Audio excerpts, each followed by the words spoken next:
Jamie. They're the best. I love them. Even though Emily. only $5. I know you guys are excited to get on the tour, but first, a few safety rules. That's right, everybody. Some important pieces of safety information.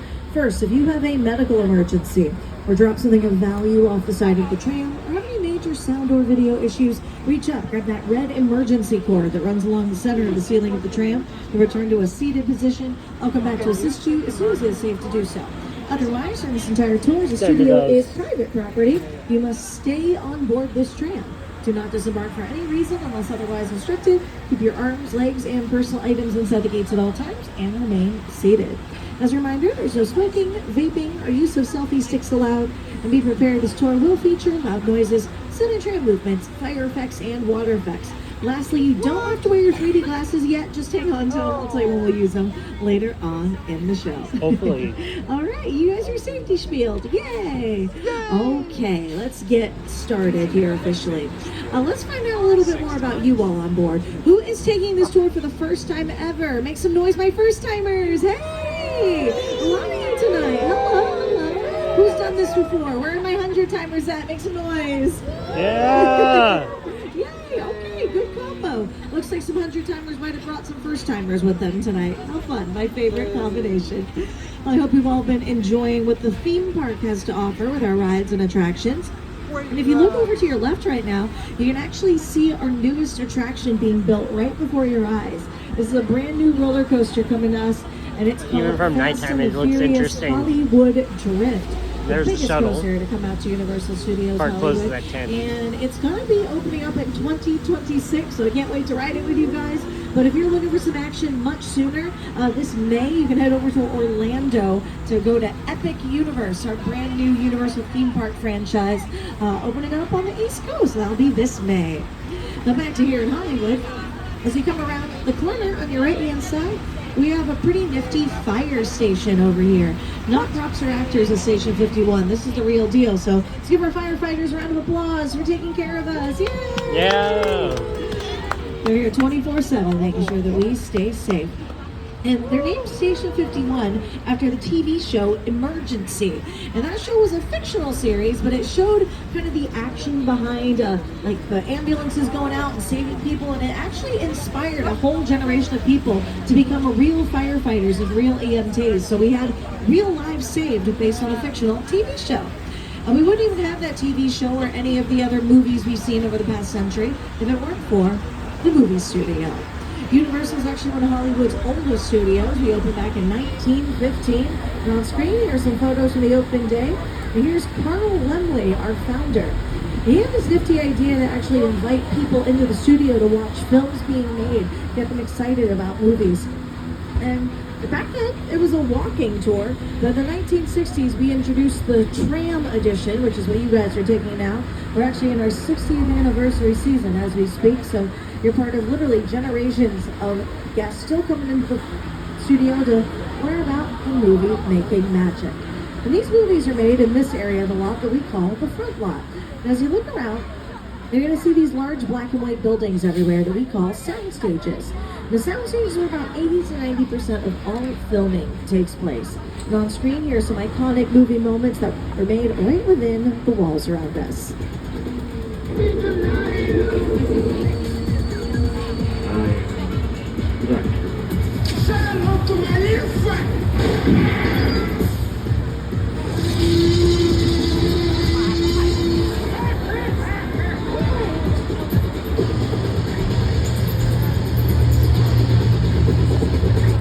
So as you can see, quite a variety of different films have been made right here, but before our production moves in, our sound stages look like what you're seeing on screen now. It kind of looks like an empty Costco. But it is truly amazing that just within these walls you can transform it into any location you need, any time period, all with help of our incredible crew members and craftspeople who bring it all to life. These stages are currently home to shows like Bel Air, starring Jabari Banks and Ali Sholatin. And that's the modern retelling of the 90s sitcom, The Fresh Prince of Bel Air, which you can catch exclusively on our streaming service, Peacock. And then around the corner on the left, you'll see these white trailers here. And these are for the show Hacks on the streaming service Max, starring the multi-Emmy award-winning actress Jean Smart. And if you're a fan of the show, according to this sign, it says Hacks Costumes. So, that's where all the outfits are being stored right now. But behind these trailers on the left, you'll see Soundstage 14, one of the biggest stages we have here on the lot. And this was actually once home to the Grinch on Mount Crumpet in Dr. Seuss's How the Grinch Stole Christmas.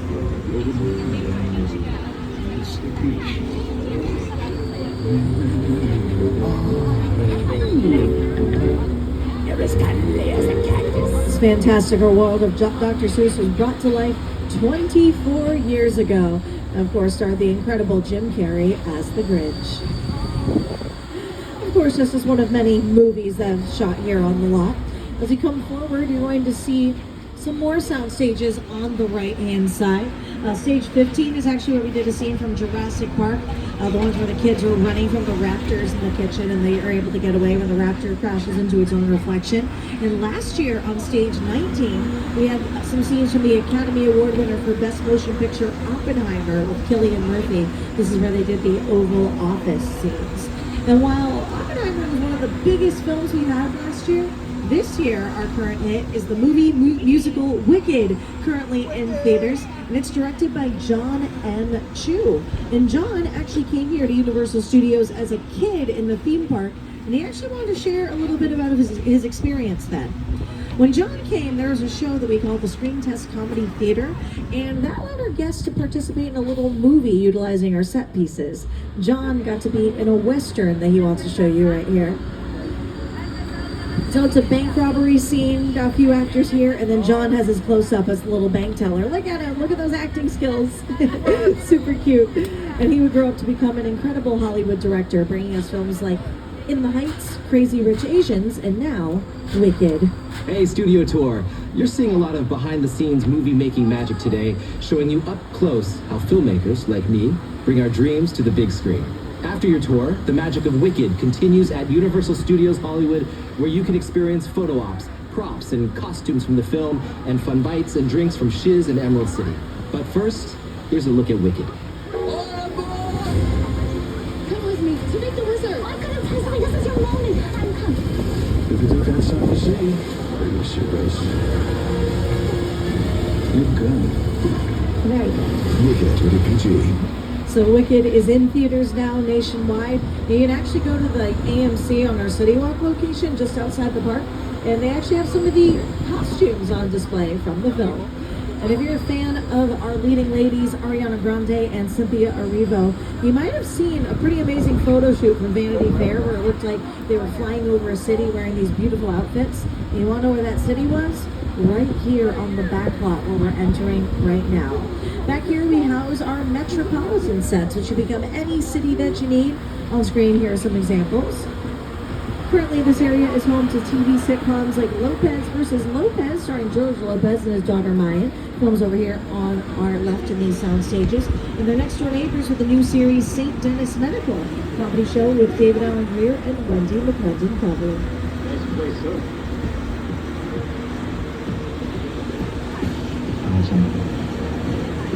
And as we pull forward, you're going to see some steps across the way on the right-hand side.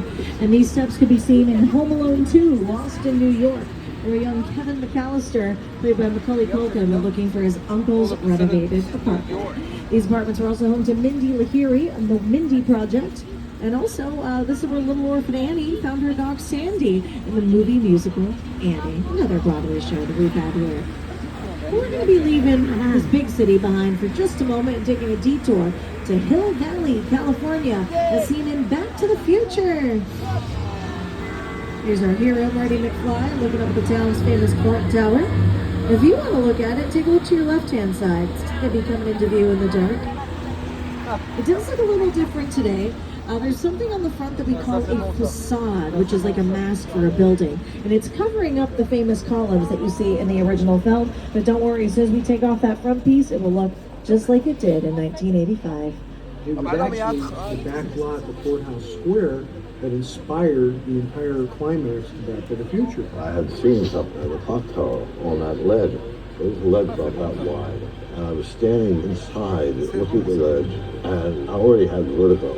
I just thought there's no way in the world, no way I'm going to stand on that. I was up there for quite a while. Of course, I had a cable.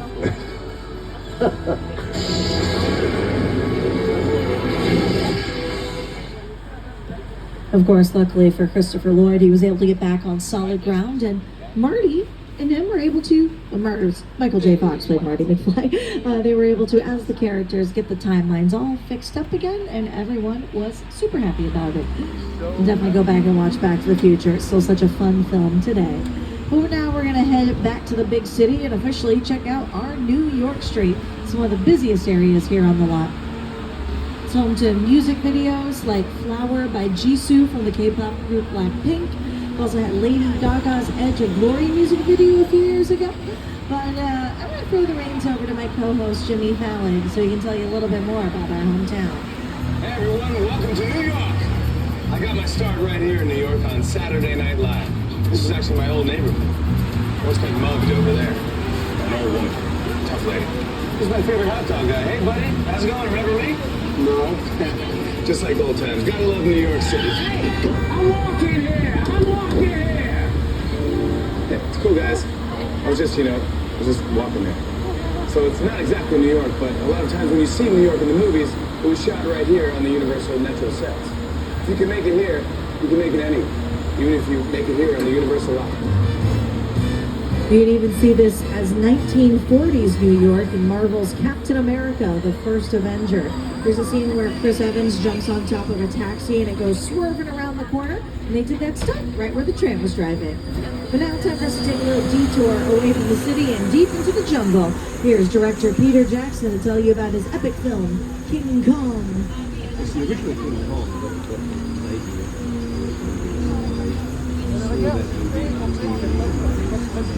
Hope it's working this time.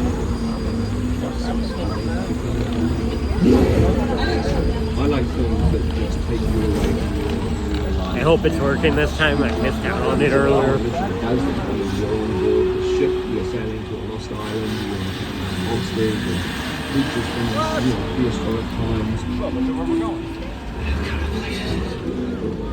So I was thrilled when Universal invited me back to Skull Island, and it's great to have you along for the ride. Now we have created this 3D immersive experience that you're going to have to do.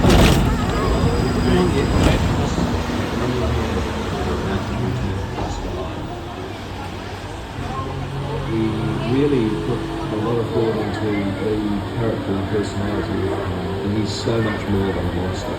In fact, he's not a monster. He is an incredibly majestic, ancient creature. He's a force of nature. He's old, he's wise, he's proud, he's fierce, and obviously he has a heart. The most important feature with Kong are his eyes. Kong's eyes are wonderfully expressive. They're full of emotion. It's actually time for us to meet King Kong ourselves, so let's prepare for this journey. First, secure any loose items you brought on board with you. Hats, water bottles, sunglasses, cell phones, because it's about to get very bumpy in here. If you're taking any photos or videos, please turn off all flash photography. Remain seated at all times and have those 3D glasses ready. We're going to Skull Island.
Adventure is brought to us by director Peter Jackson and the team at Weta Effects.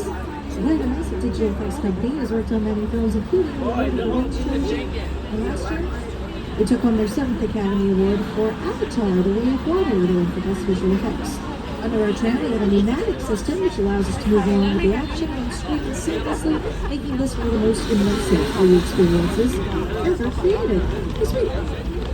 With a project like the studio tour, the audience is in the middle of the environment. They're looking in all directions. There's creatures coming at them. They're seeing Kong from this side and T-Rexes from the other side. Working on a movie, we always know people are looking straight ahead. They're looking at the shot that we're working on. Here, you have to take into account that people are looking in all directions.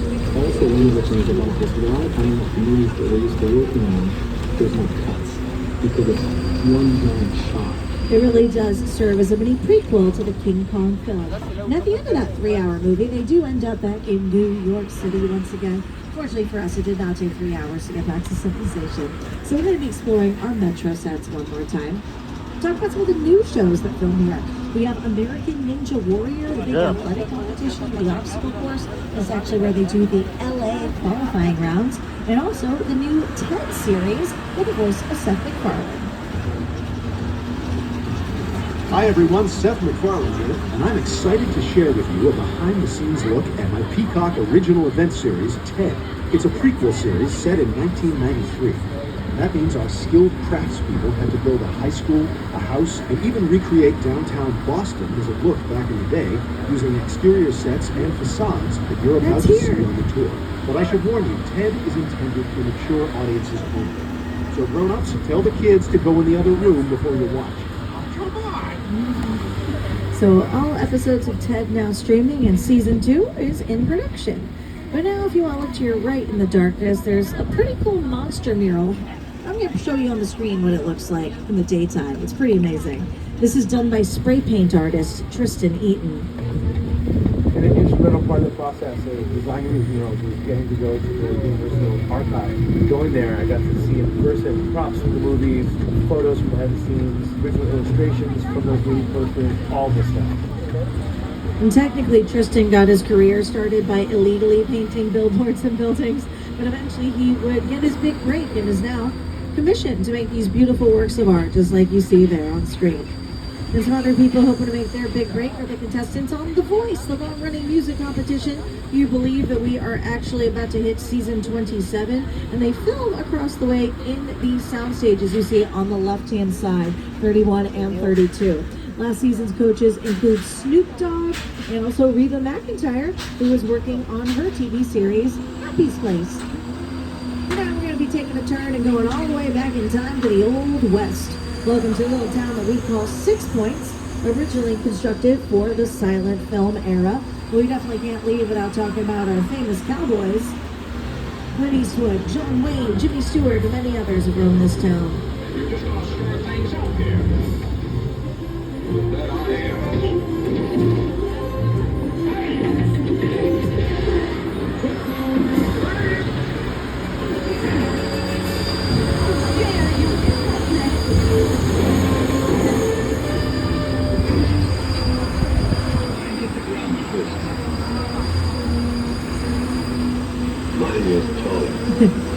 Truly among some of our greatest stars in a little town we call 6 Points. Other films in this area include Tarantino's Once Upon a Time in Hollywood with Leonardo DiCaprio, as well as Maxine from A24 with Mia Goth and Kevin Bacon. And pretty good moment to let you all know we're about maybe halfway through our tour, maybe a little more. But if you need anything, as a reminder, once again, just reach up, grab that red emergency cord above you. I'll come help you out. Otherwise, sit back and enjoy our time together. And the American Western was actually one of our most popular film genres from the earliest time the films were being made. They had these really amazing heroes and were for the most part pretty wholesome. The whole family could watch them. Good values and morals, you know, good versus evil, that kind of jazz.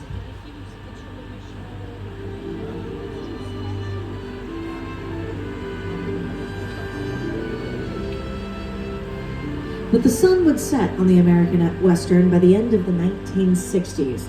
Because after that, American audiences were now kind of ready for films that were kind of more intense, bigger, better, and dare I say even bitier. And that did end up kicking off in 1975 with the revival, essentially, of a monster film.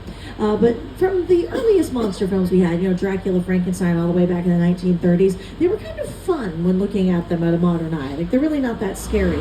But in 1975, we introduced you to a real-life fear in the form of a mechanical man-eating shark in Steven Spielberg's Jaws. So the summer of 1975, audiences were scared of going into the ocean, that's for sure. It's time for us to head to Amity Island ourselves. Keep an eye out on the water, folks. You never know what could happen here.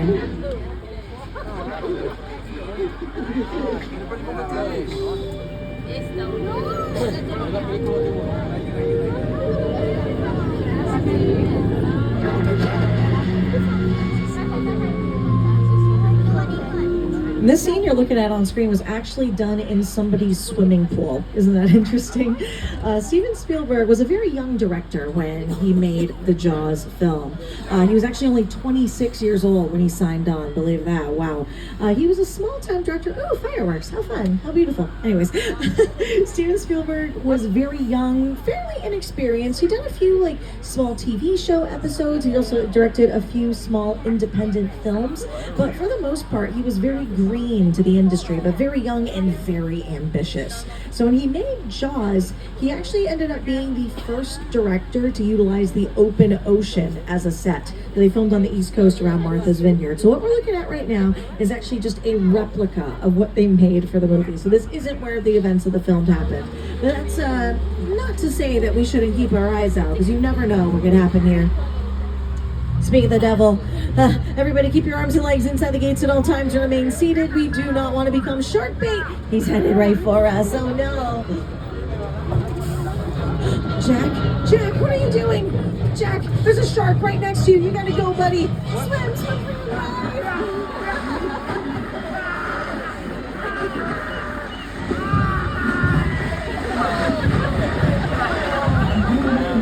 Oh, that red stuff can't be good, can it? Oh, Jack. I think he's a goner. Near, far, wherever you are. I'll never let go, Jack. I'll never let go. Oh, there goes my heart of the ocean. And now there goes the dock. Okay, you know what? We're gonna need a bigger tram.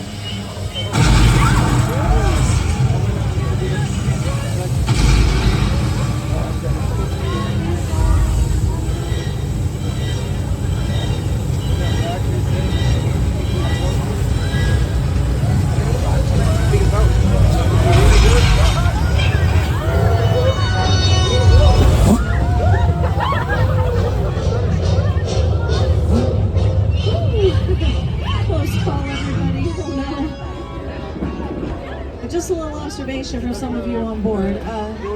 You seem completely unfazed by the very real fire, but terrified of a plastic shark, huh?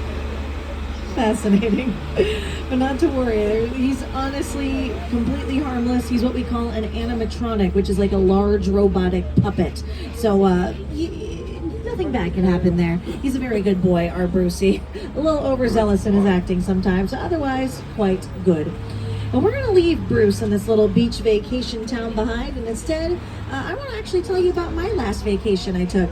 A couple weeks ago, I went home to see my family up in Seattle, Washington, just for the holidays, you know. And you know what Seattle is known for?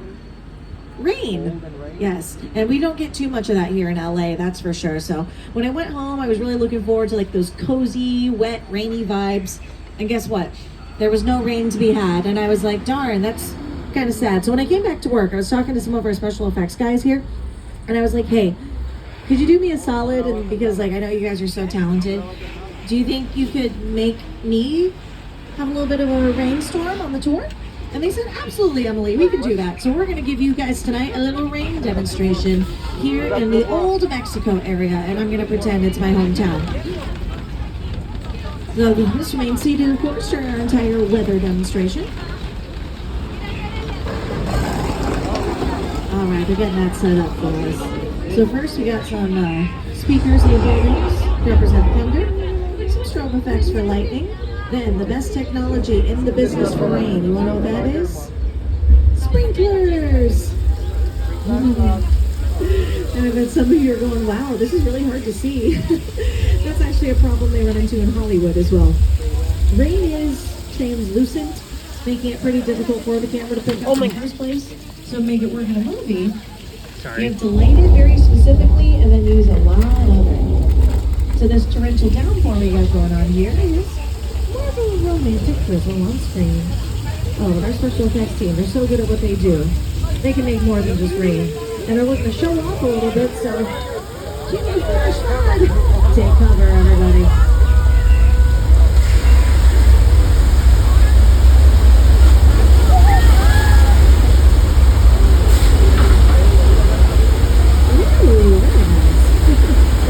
You can see how we use this in the film Big Fat Liar with Frankie Muniz and Talking Buddy.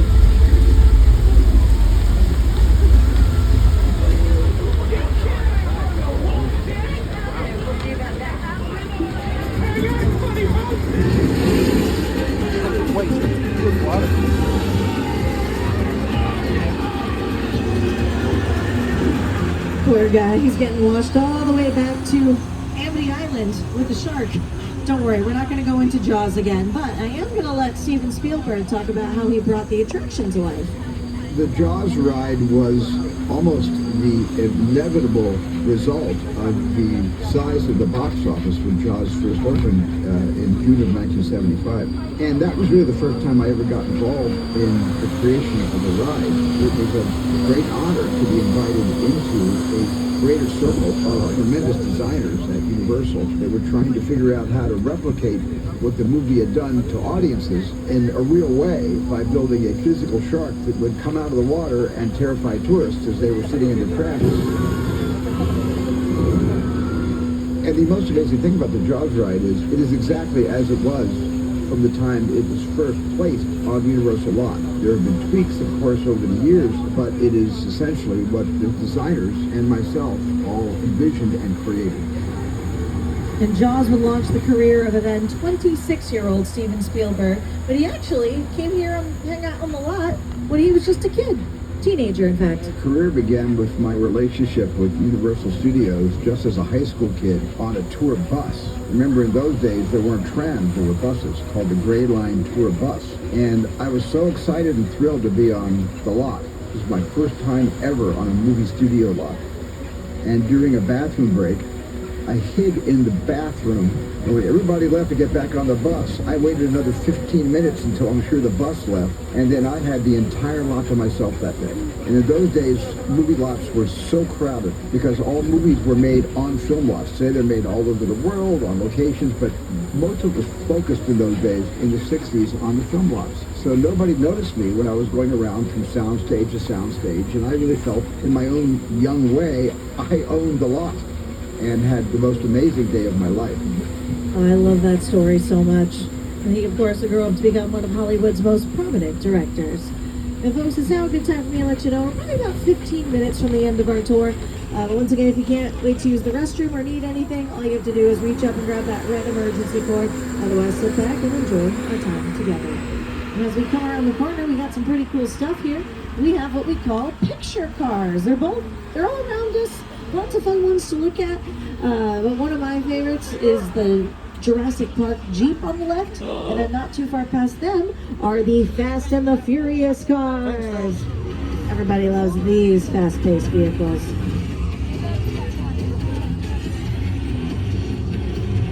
And hidden next to them is also Bumblebee from Transformers. I guess he just wants to be part of the family, you know. And speaking of family, how appropriate, they're parked by a little family-owned establishment. I gotta warn you, something bad happened here once. A lady checked in and was never seen again.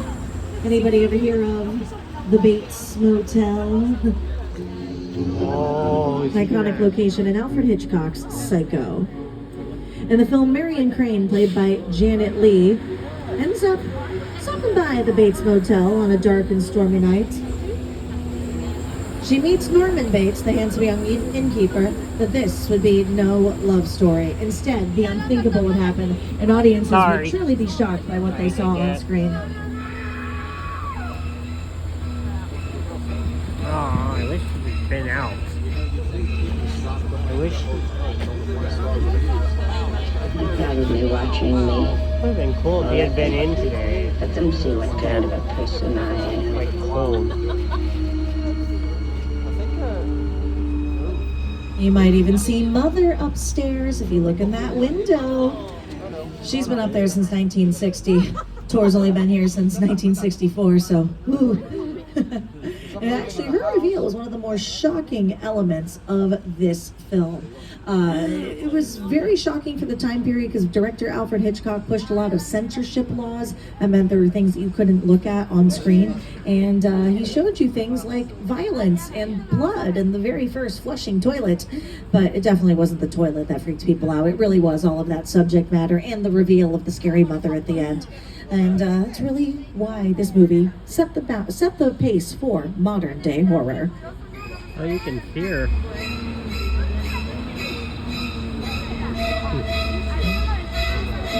Well, it's definitely a little eerie. Still holds up to this day. Actually, Vanity Fair in 2022 said Psycho is the number one film of all time. So be sure to check it out. But now we're going to be leaving that nightmare of a scene behind and instead taking it to someplace that's possibly not much better. Welcome to New Jersey, the Garden State. Although definitely not looking like much of a garden anymore, is it? No. Instead, we are in the aftermath of an alien invasion as seen in Steven Spielberg's War of the Worlds. And this is actually one of the most elaborate sets ever created for film, because for a couple reasons. Number one, they did indeed recreate a real New Jersey neighborhood. Can you imagine living in that neighborhood and then coming to take the studio tour? Wild. So all of these houses that you see, they're intact. At least when the film was made, that's what they were full-on houses. And in the movie, they actually film in the real neighborhood. Tom Cruise and Dakota Fanning go inside the real house. And then with the magic of editing, not even 5 minutes of film goes by, and when they come outside, they're now here in Hollywood in this set. And they use thousands of pieces of debris to scatter about to really make this look like a disaster. And maybe most impressive, they utilized a real 747 aircraft. That's a real plane. Isn't that intense? Yes. And on screen, see how they used it in the movie alongside Tom Cruise and Dakota Fanning. The airplane press site set is a perfect example of a set that is all designed around a vision that Steven had. When we first began to sit down to talk about the War of the Worlds, I thought, what if the 747 goes down right in a big neighborhood?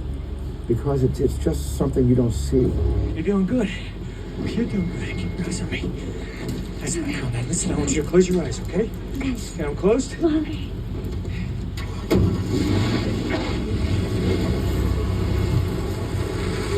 Robbie, get in.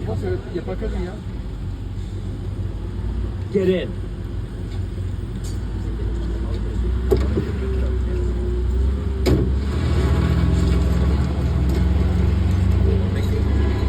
It's quite the sight, isn't it?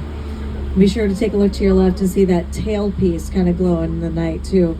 Really kind of gives you a scale of how big this set is. Super cool. And a little backstory on that plane as well. So it was originally built in the 1980s and had a normal commercial career in the sky, flying passengers around the world. But after about 2 to 3 decades is when they start retiring planes for general wear and tear. So this plane ended up being taken out of commission, and it was sent to the aircraft graveyard in the Mojave Desert. But then Steven Spielberg plucked it out of obscurity, revived it, and made it a movie star. But now we're going to take you away from this East Coast film and instead take you into one that took place right here in Southern California. Welcome to the sets of Jordan Peele's Nope. Movie magic only happens when a team of collaborators, often in the hundreds, work together to take an impossible notion and bring it to life. This is Jupiter's Planet, a nostalgic, small-time Southern California amusement park owned by former child star Ricky G. Park.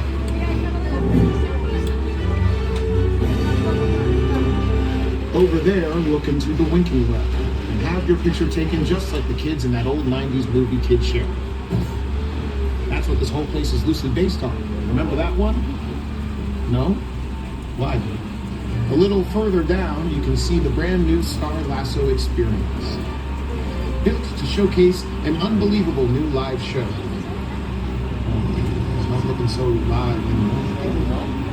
Anyway, behind this Hollywood fantasy of a gold rush frontier town lies a sinister secret. It is smack dab in the center of the UFO hotspot. What's a bad miracle? You're about to find out. Welcome to the world of no. Now a sound demonstration from engineer Johnny Byrne.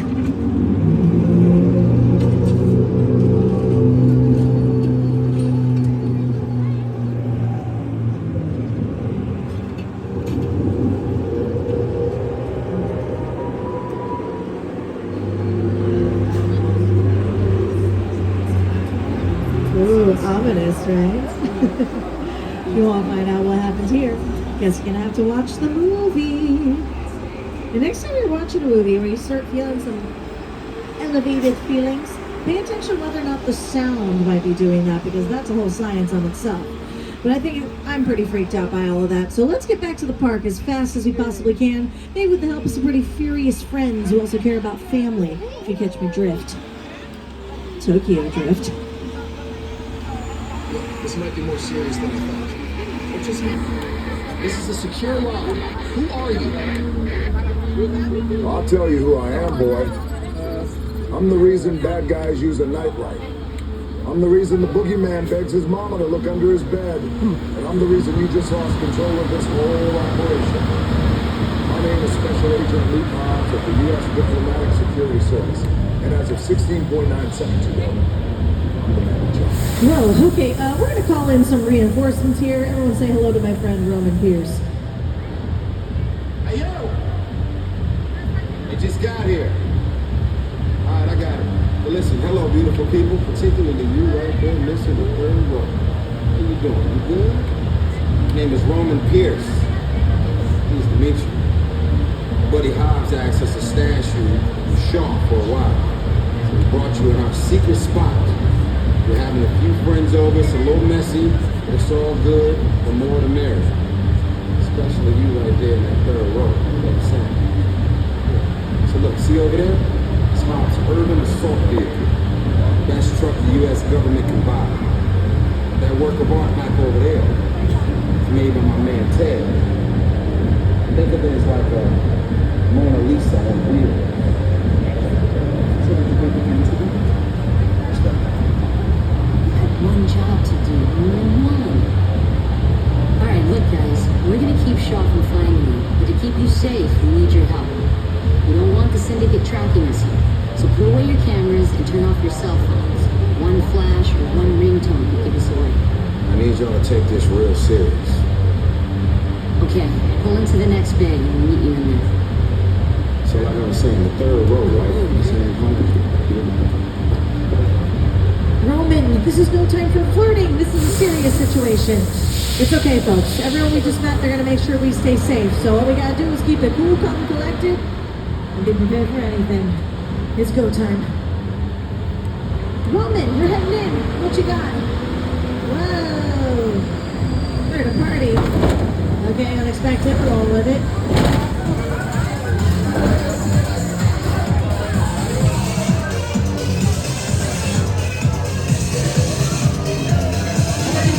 Everybody out!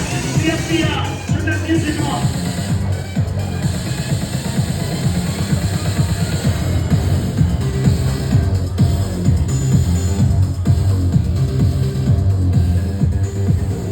This is what we're doing. This is the race day after party. And where the other? Roman Pierce, FBI, don't move. Film? That's right, party's over. You know how long I took to iron this shirt, man? I'm not.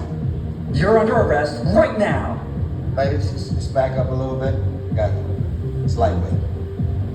First of all, I don't work for you. Oh, really? Well, tell me, Roman, who do you work for? We don't work for nobody. Cop, I suggest you clear out of here, otherwise we can't guarantee your safety. Guarantee my safety? I'm the one holding the gun. Yeah, but mine's a whole lot bigger than yours. Hobbs, escort this novice out. Let's go, Cookie Puss. You got an ugly suit on, man. It's cheap. Somebody out there really pissed off Shaw. It's gonna get ugly fast. Yeah, don't worry. Lucky for you, our whole family will protect you. Are you kidding me, Roman? You didn't shut off your phone, bro? I gotta call you back. I'm in the middle of it. See what I'm talking about? Call you back. Man. It was on vibrate. Shaw tricked us. Ops can't hold him forever. Letty, Rump, we're up. Driver, move that vehicle. It's about to get real interesting. My Mona Lisa's all warmed up right next door. Roman, grab your truck. I need you and Letty ready to roll. Wait, ready to roll? This thing can barely go more than like 9 miles an hour. How's that supposed to work? Uh-oh. Oh wait, the crew is sending instructions. It says, have everyone put on their 3D glasses. You're gonna make good disguises for this situation. Then proceed to the parking garage and wait for Dominic Toretto. He will escort you back to the park. Okay, easy enough. Glasses on. Remain seated. Wait for Dom. We got this.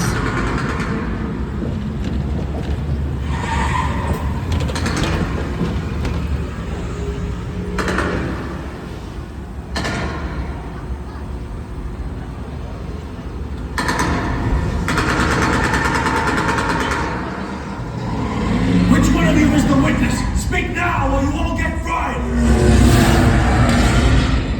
This is our turn.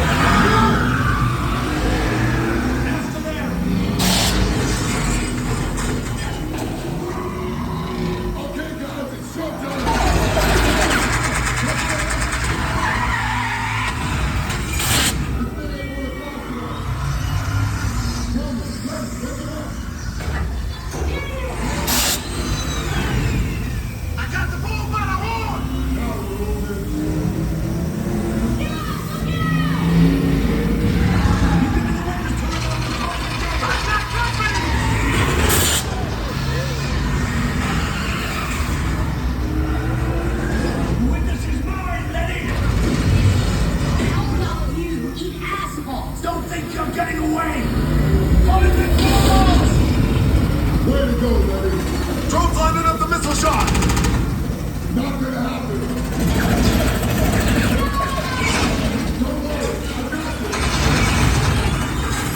Roman, don't shoot! Head for the bridge! Under construction! Everybody hold on! Hit the nitrous!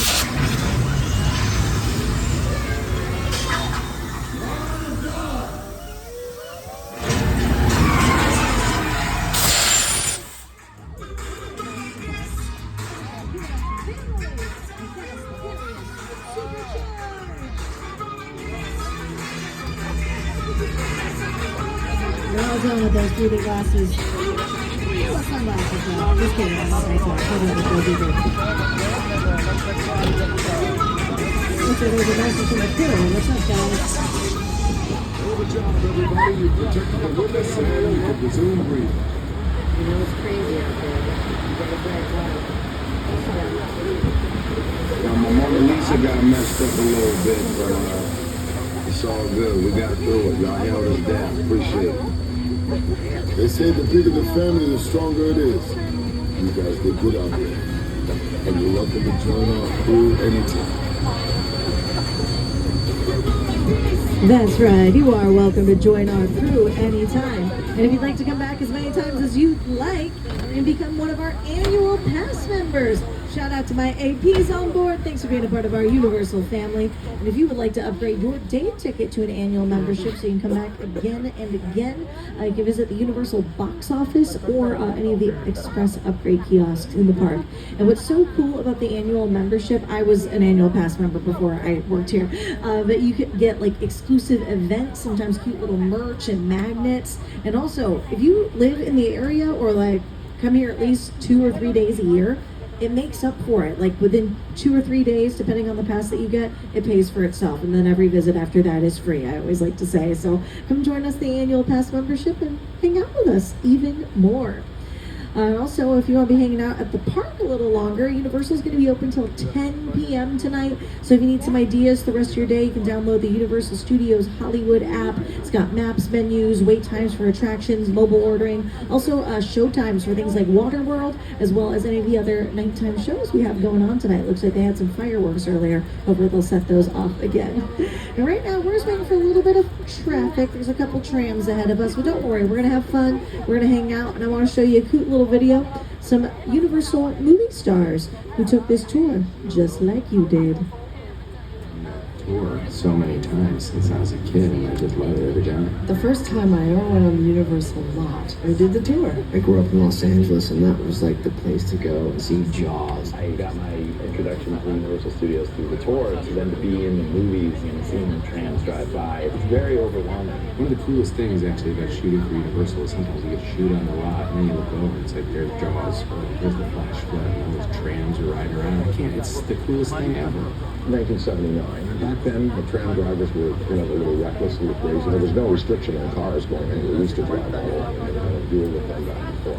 I have so many amazing memories of the lot when we were shooting Back to the Future.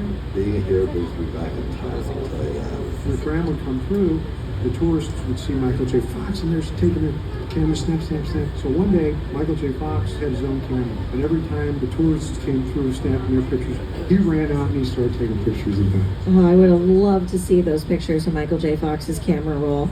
Especially if you were here or your family was here in like the 1980s, between 83 and 89 when they were making those movies. Who knows? Maybe you're in some of his personal photo albums. And also, when they were making Back to the Future 2, Hill Valley looked so different that so many people didn't even realize that they were in the sets for Back to the Future 2. So you never know what can be happening out there. So I'll say thank you again for your patience. We still have that tram in front of us, so don't worry, we still got some fun. I want to show you what we call some trameos, times that we've seen our tram in movies and TV shows. That's where we all got on today.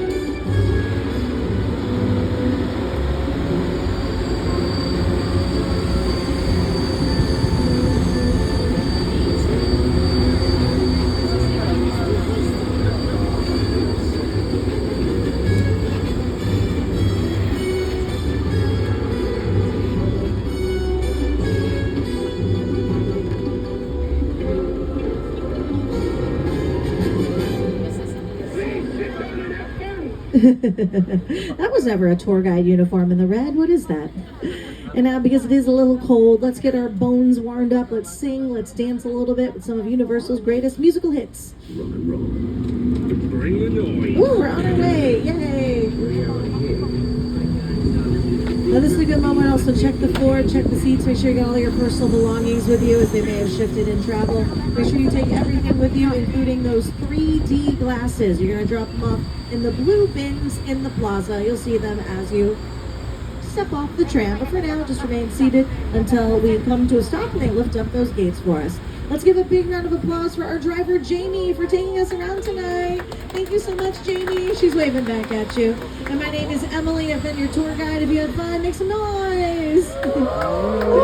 Thank you all so much. I appreciate you. Let me wave at you. Well, thank you so much for coming out tonight, everybody. I'll be out there if you have any questions or want to say hi. But I guess otherwise, it's time for me to roll these credits. If you'd like to purchase any Universal movies or shows, you can visit www.uphe.com or any of our retailers here in the park. And because you don't know what I look like, I'll be by that digital directory with a big studio tour hat on. You might recognize my voice out there. But otherwise, happy holidays, happy new year, and that's a wrap on the studio tour. Bye, everybody.